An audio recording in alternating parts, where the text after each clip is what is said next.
la comunicación de la Comisión Interamericana de Derechos Humanos al Estado paraguayo sobre la acción que había planteado José Luis Félix Chilaver González. Buenas tardes, doctora, ¿cómo está? Muy buenas tardes, mi querido Raúl y mi querida Liz. Y bueno, a tus órdenes. Sí, doctora, queríamos saber un poquito más con respecto a este tema de José Luis Chilaver. ¿Qué es lo que pasó ahí? ¿Se le hizo una denuncia ante la comisión? Bueno, se presentó una petición en diciembre del año pasado, habiéndose agotado todos los recursos internos en Paraguay, por violación del artículo 13 de la Convención Americana, artículo 8 y artículo 25. El artículo 13 de la Convención Americana se refiere a la libertad de expresión y de opinión y de recibir y difundir información. Referente a esto, el señor José Luis Chilaver había sido condenado por los supuestos delitos de difamación e injuria por opiniones críticas vertidos en contra de la Conmebol específicamente y presidido por el señor Alejandro Domínguez, denunciando hechos de corrupción y expresando su opinión referente a una persona que indudablemente es una persona pública, aunque no sea un funcionario público. Y eso es muy importante destacar, que en la Corte, cuando se había presentado la acción de inconstitucionalidad, hubo un voto en disidencia justamente haciendo mención a esta situación. Es jurisprudencia constante y un informe de la Comisión Interamericana de Derechos Humanos que las personas públicas están más expuestas y no menos expuestas. Aunque no sea un funcionario público, nosotros tenemos como antecedente, inclusive en un caso de Paraguay, el caso de Ricardo Canese versus Paraguay. Entonces, se realizó el relato cronológico de los hechos, inclusive ese juicio fue filmado de manera íntegra y se realizó la petición con un grupo de distinguidos colegas y de manera muy rápida, realmente más de lo inusual. Ya se abrió a trámite y ya se le notificó al Estado paraguayo que tiene 3 meses para contestar.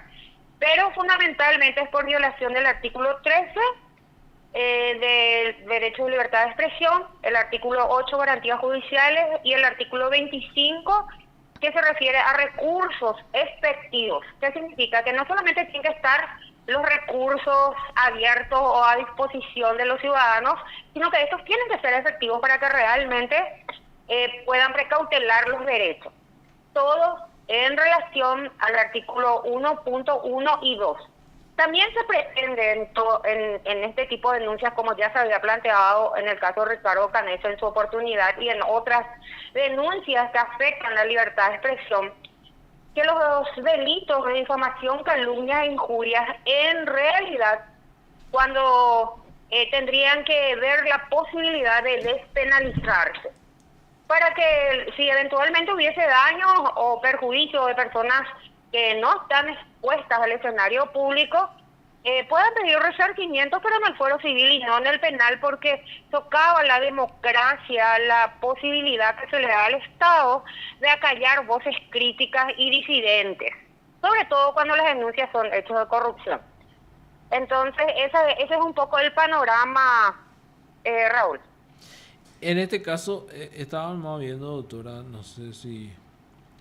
la gacetilla justamente que estábamos leyendo dice 4 meses para las observaciones y 3 me dijo usted. ¿Cuántos son en realidad? Sí, resulta ser que son 3 meses, pero el Estado puede pedir prórroga hasta un mes más.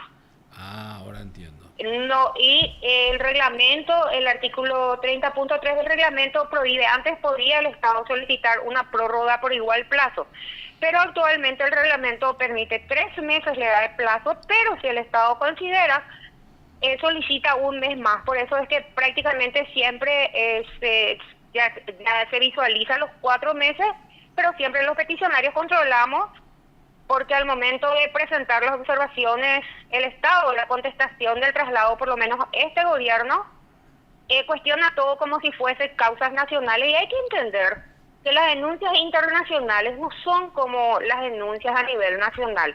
Lo que se pretende es revertir situaciones que no se tienen que volver a repetir, sobre todo cuando se trata de libertad de expresión, que es un eje central, un eje temático transversal prácticamente ya ante el sistema interamericano, porque si se acallan las voces de denunciantes de corrupción, entonces se socava la misma democracia en sí. Más aún considerando que en Paraguay nuestra Constitución Nacional inclusive protege más que el artículo 3. Doctora, ¿y qué podría ser la respuesta del Paraguay? Porque creo que también es una especie de conciliación, también podría llegar en este plazo. Bueno, mira Raúl, en mi experiencia larga ante el sistema interamericano, el único gobierno, es salvo el caso de Cristina Aguayo, niño en situación de calle, que llegó en todos los casos a iniciarse por lo menos proceso de solución amistosa, fue en el gobierno de Aguas Mossi. Luego todos los gobiernos, aunque no se llegaron, porque ahí se había iniciado el caso del Panchito López, aunque no se arribaron a las soluciones, por lo menos se abrieron a trámite. Y eso es una buena, causa una buena impresión a nivel internacional, porque no siempre se tienen que negar las violaciones de derechos humanos como lo está haciendo este gobierno actualmente, contestando en oposición a todo. Porque lo que se pretende, como digo, es esto está mal, esto se puede mejorar, esto se puede hacer, esto no.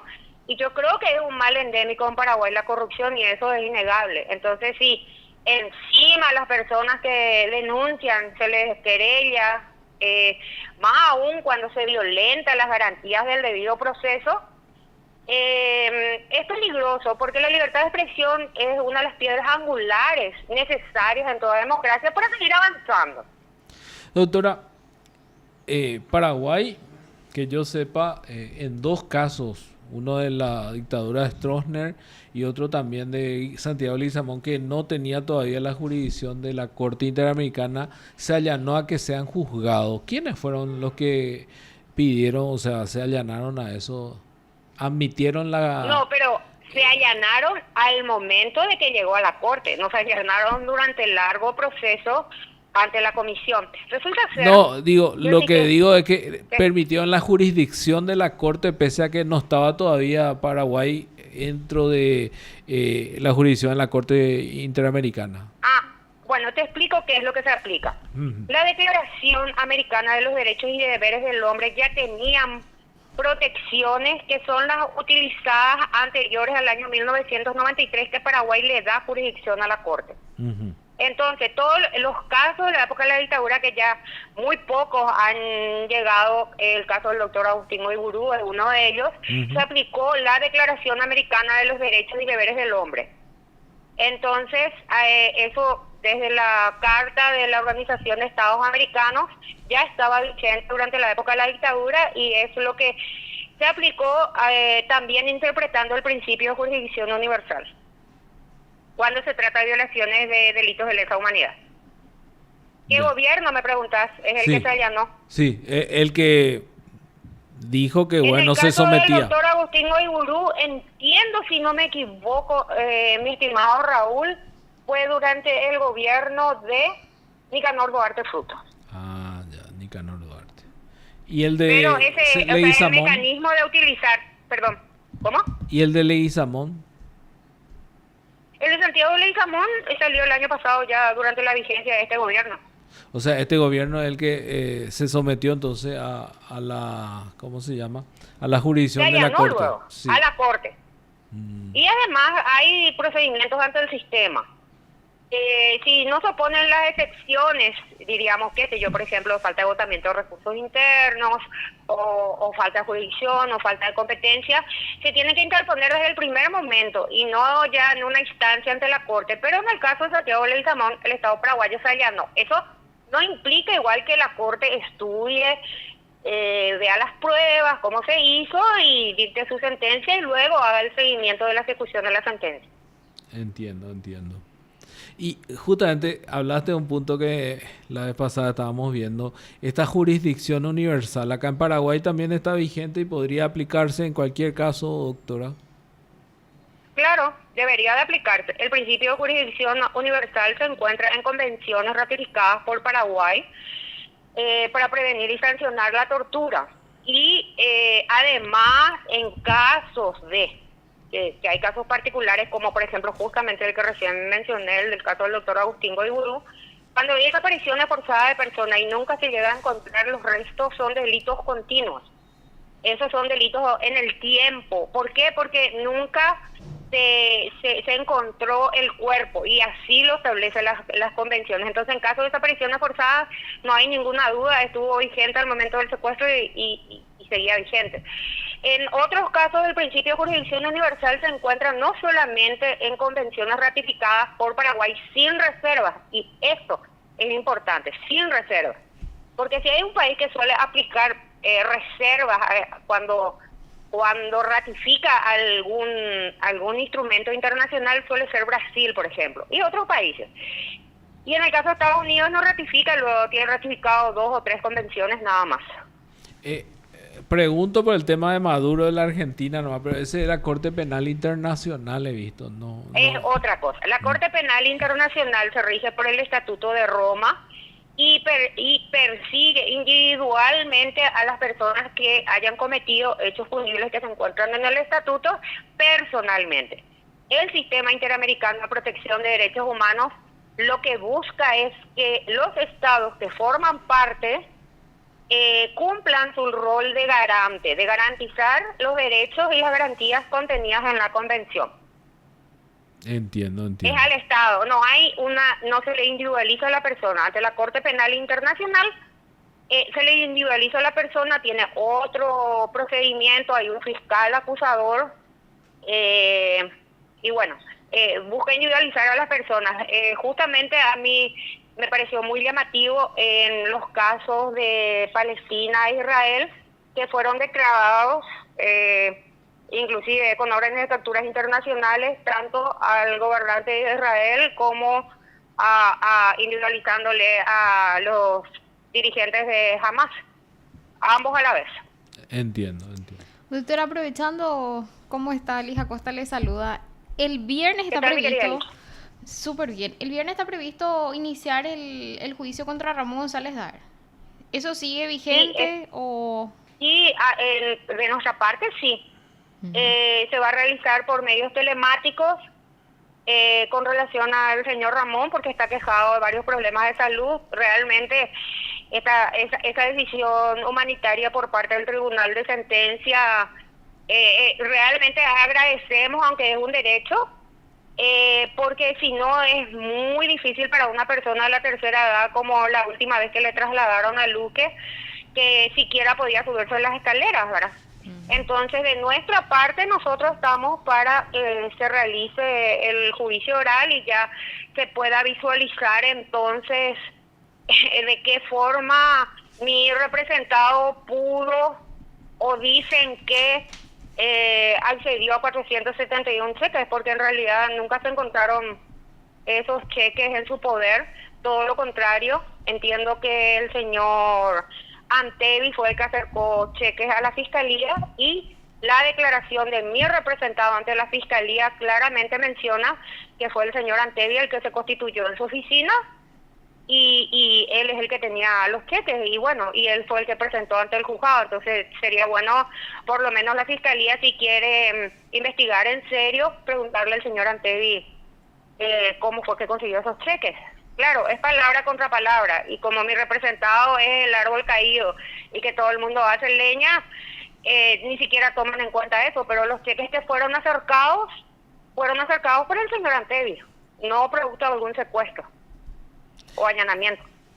Y doctora, ya que estamos también, ¿ya inició alguna acción en lo contencioso administrativo en contra de estos remates que había anunciado, doctora? Tenemos 18 días hábiles, porque nosotros presentamos una reconsideración ante la Cenavico el 1 de octubre, y eso tiene una fecha de resolución fija de 5 días. No nos contestaron pidiendo la copia de la resolución, porque ellos pues esconden las resoluciones, no figuran en las publicaciones ni de los diarios ni en el Facebook. Entonces, para accionar en lo contencioso, ahora vamos a tener que solicitar dentro de la demanda, dentro de los 18 días, adjuntando la copia de nuestra reconsideración, de que las resoluciones tienen que estar plasmadas en las publicaciones para llevar adelante los remates. O sea, esto también configura una de las pocas causales de nulidad de un remate, sea judicial o extrajudicial, porque la Senadico tiene que regir sus actos por el principio de legalidad, o sea, ajustar sus actos al principio de legalidad. Entonces, en la otra semana estaríamos presentando eso porque recién se cumplió la resolución FIFSA. Entiendo. Y bueno, doctora, le agradecemos mucho su tiempo, muy amable. No, a ustedes por el espacio siempre. Buenas tardes. Igualmente, doctora. Hasta luego. Usted está escuchando